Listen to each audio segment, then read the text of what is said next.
The professionals who learn AI today will have a huge advantage over the professionals who don't. No, AI ain't replacing HR professionals, but the HR professionals or any professional that knows how to use AI is going to outperform any professional that don't. In this video, I'm going to simplify AI and tell you the 3 AI tools I use nearly every day. So if you want to learn more about these AI tools, how you can use them, and how you can make sure that it doesn't replace you in the workplace, then definitely keep on watching.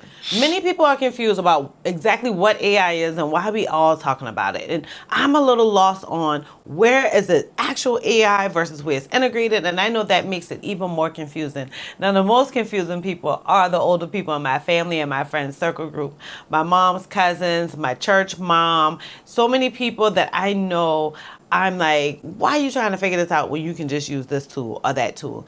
They use it and they love it. So let me first start by telling you exactly what artificial intelligence is. AI, or artificial intelligence, is technology that lets computers perform tasks that normally need human thinking, like understanding language, recognizing patterns, and making decisions. You might have heard of names like ChatGPT or Claude or Gamma thrown around, but what exactly do these tools do, and how do they help you with the bigger AI picture? And here in this video, I'm gonna tell you all about that. Because AI, we think, is just replacing people, it's becoming robots, things like that. AI needs human function or human understanding in order to move. Now, there's a lot that's already embedded into it, that's already been created through the testing phases long before it became a popular topic, but there's a lot that still needs your inputs in order to function properly. One big thing that I noticed is that a lot of companies have recently decided that what they're gonna do is replace their actual employees with AI technology. There are a lot of companies that's coming back and hiring those employees back. Now, if they're not hiring all back, they're definitely hiring back hundreds at a time, because they realize that, hold up, AI is actually costing me more than an employee. And so many companies who don't take the time to do like sample sizes before just laying people off are running into this rut of what to do. Now, the biggest thing is there's some tools that charge differently. Not all of them charge at the same price, and not all of them charge in the same format or the same way. And so that's the biggest problem that we're running into. Employers thought that AI was going to be the fix. Unfortunately, what AI needed was a whole lot of money that we weren't expecting. Now, I'm gonna be honest with you, I was a person that absolutely did not like AI. So you know how you can search into Google and words pop up? That's a little bit of AI, right? When you go into something and it's guessing stuff as you're typing in, it could be not just on the internet, but it could be like using an ATM machine or using an app. You'll notice that it's trying to guess stuff. So that's already a bit of AI that's already embedded into that. The biggest thing was, for me, I learned that the AI, that's dedicated AI, the tools like what I'm about to discuss in this video, like ChatGPT, Gamma, Claude, those tools are ran on data centers, and they made these data centers mainly out in rural areas or low income areas. They didn't realize how it was going to affect the surrounding areas around it. It takes so much energy for it to think this way. And when I learned that stuff, I was like, you know what? I'm tired of this. I'm tired of this, because gentrification already getting on my nerve. I live in Charleston, South Carolina, where we were already, as African Americans, we couldn't live downtown. And if we did, we lived on the further parts of downtown. Now they find ways to keep moving us further and further and further. If we look at history, then it all makes sense. So I felt like, okay, they're doing this damn near same thing with AI, and I'm just not a big proponent of it. Still am not. And so I refuse to dive in and see what all the AI tools I can use. I'm not that person. What are all the bots I can replace with stuff? I'm not that person. But I actually had my last job that was an AI forward company, and it kind of forced me into using AI tools. I can't say it kind of. Them folks told me I had to use the damn tools. So I was like, okay, cool. I'm gonna use the tools. The 2 main tools that we used on that job was ChatGPT and Claude. And for the HR department, we started using Gamma. Well, ChatGPT and Gamma were 2 tools that I was using in HR, but I wasn't using it a lot. Gamma, okay, I'm gonna use it because it created my presentation so much quicker than me. But these are the 3 tools that I use. I did an entire blog that tell you about those 3 and exactly what they are. But I'm gonna tell you exactly what I use each of them for, and you can dive into that blog to get even more information. So for ChatGPT, I found myself initially kind of using it to reword emails and to kind of firm policies or create policies or improve a policy that I had.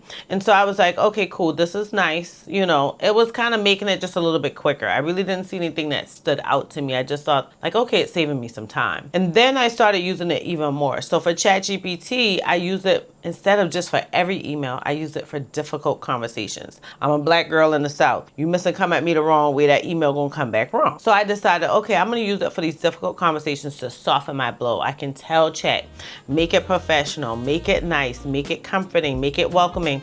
And that's what Chat would do. I started by just saying, okay, I'm gonna go ahead and write at least the draft. Now, in all of these tools, you really can go into the settings and make it personalized to you. Otherwise, each prompt, you need to kind of give it some background information so that it knows how to tailor that information.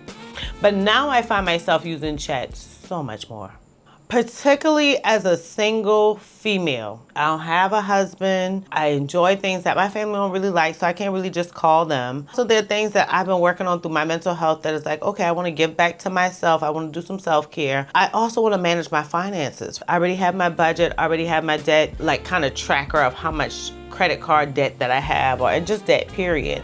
And so I used that when I first started my job to say, how quick can I pay these things off? What should I do in this order? So I put my budget in, and then I put my debt in there. And I said, hey Chat, I got this job. This is how much I'm making. This is how much my checks is gonna be every 2 weeks. These are the goals I want to do. These are the bills that I'm behind on. How can I not only get caught up, but get ahead with debt and save? And so Chat created a whole plan for me. And that was one that I didn't follow to the T because I already had pretty much my own plan. And so I actually found myself doing better than what Chat suggested. Another thing that I use Chat for is that my car needed a lot of repairs. I have an Acura. My Acura, the dealership told me, okay, cool, it's gonna cost you $13,000. And I knew it was a wrong list of like charges. I was like, they trying to get over me. I didn't expect it to be wrong to the tune of $10,000. So by the time I went to another auto repair shop, I went to 2 more because I'm just a fan of 3. So I was like, okay, I got Acura, let me get 2 more. And I uploaded them into Chat and I said, okay, Chat, tell me, what do I need? What are each thing for? And where should I go to get it completed? And through that, I ended up getting all the car repairs done at a much lower cost because obviously Acura's trying to get over on your girl. Still use Chat to like write emails or to firm policies or to help me create or improve processes. But I find myself also using it for so many other things. In my job search with being recently laid off, I use it to kind of make sure that my resume reflects my cover letter. So I've had it literally written my cover letter. I prefer to write my own resume, but it's literally written my cover letters. So that's really what I use it for with job search. The crazy thing is I'm a female that found that my self-love or the things that feed into me that help me with mental clarity, also help me with mindfulness, is like working in a garden, creating my garden, planting flowers, things like that. Now I find that helpful to me because that's where me and my grandmother built our relationship in her garden. And that's where we spent a lot of one-on-one time. I really miss my grandmother. It was such a safe space for me. It was such a comforting space for me. And that's what makes me want to get back into that stuff. So I dibbled and dabbled into it, but I didn't do well with my flowers. My favorite flower, the hydrangea, was dying. I was so confused on why my flowers aren't doing so well. Why aren't they blooming? I took pictures in the Chat and we have worked through repotting, propagating plants, and now my flowers are really thriving. And literally on a budget, child. Yeah, we propagating a lot of flowers. But I also use Chat in different ways to run my business. So I send a lot of emails. I already know what I want to say in the emails, but to clean it up, I might put my draft in. It cleans it up for me. I also use Chat to help me generate ideas or outlines for videos or to validate my outlines, even to look at like what I've been spending money on tools that I use. How can I decrease that cost for the business cost? Chat has really been a savior. It has become my best friend, my go-to, my everything. I'm very, very happy about the things that I get out of Chat and how it's helped me with my life and kind of stay calm. Another tool that I use is Claude. Now, I like Claude mainly for the workplace. I really haven't used it as much in personal. I'm gonna be honest with you, I don't think I ever used Claude in my personal life.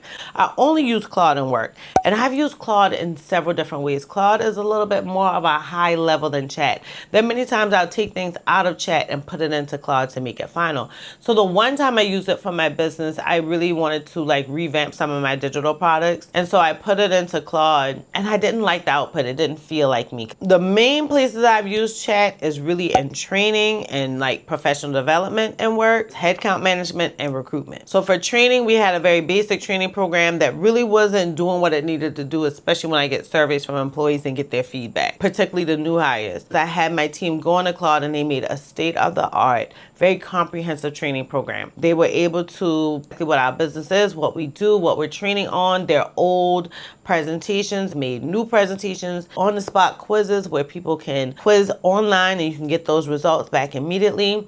It made an agenda. It made a study note so that they can we can print out handouts so they can take notes along the way. It was very, very helpful. As a result, we had employees that once couldn't sell a product until they get into that 30-day realm or higher. When we started using the Claude materials, our employees went onto the floor and were able to start selling within 3 to 5 business days. Another place where we've used Claude to predict headcount and how much our employees will make. So for our sales team, we can see how much commission they would earn, how many employees do we need to make this, how quick can we get to our goal. Another thing that we used Claude for was recruitment. We were doing an aggressive recruiting strategy and we wanted to see which tools are really working best for us, which ones are giving us a return on our investment, how are the candidates when they get into our grasp, if that's through one of the tools that we use like LinkedIn, Indeed, Handshake, where were they really falling? Where were the areas that we needed to focus on? Claude was great on giving us like a recruitment analysis,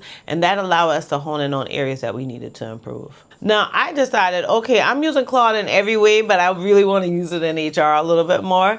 Well, I noticed that we would have new hires or our employees come in and they wanted to know about our benefits. Well, we sent them this long, extensive benefit guide. I took that benefit guide and I made it into a 2-pager so that they can easily grasp that information and accept the offer quicker or feel more confident with the benefits so that they can select their benefits quicker. Now, the very last tool that I use is Gamma. And I love Gamma. I was actually introduced to Gamma by Miss J Stone. I went to the Unplugged conference in Atlanta and she talked all about AI. She's like the AI mother, y'all. I ain't even gonna lie to you. She taught us how to use Gamma to make our on-demand courses, like our workshops, our mini courses, things like that. Then in the workplace, my VP of HR wanted us to use Gamma to do our presentations to present in the HR leadership meeting. I use it best for presentations and creating AI graphics. I kind of use Chat to make some graphics because Chat knows me better. I use it a lot more often, but there are times that for the blogs, for mainly my blogs or pop-ups in this video and my YouTube videos, I will go into Gamma and tell it what I want it to create, like the image I want it to create. You can upload an image to give it some inspiration, or you can literally give it the prompts to tell it how to create that image. Now, if you're just doing a presentation, one thing that I like is you can literally either create your own outline or go into ChatGPT, create an outline for your presentation, copy and paste that outline into Gamma, and it makes one amazing presentation. That presentation will include graphs and charts and transition pages, pictures. It's just phenomenal. I can't lie to you. It's so much quicker to make a presentation in Gamma. I know that for many people, we're a little hesitant about using AI tools. Anything new, any change is always difficult. The one thing that made me happy about change is President Obama. That was his whole tagline. And I was like, you know what? I need to get happy with change. Because I know change is very difficult for a lot of people. But I want you to know that changing into AI tools, you kind of decide where you want to go. I ain't gonna lie to you, friend. I don't like the way these data centers are messing with the world. I don't like the way that they're giving like temporary work for people. But what I do like is that things that would normally take me hours to do, I literally get them done in minutes. Like, I literally get them done in minutes.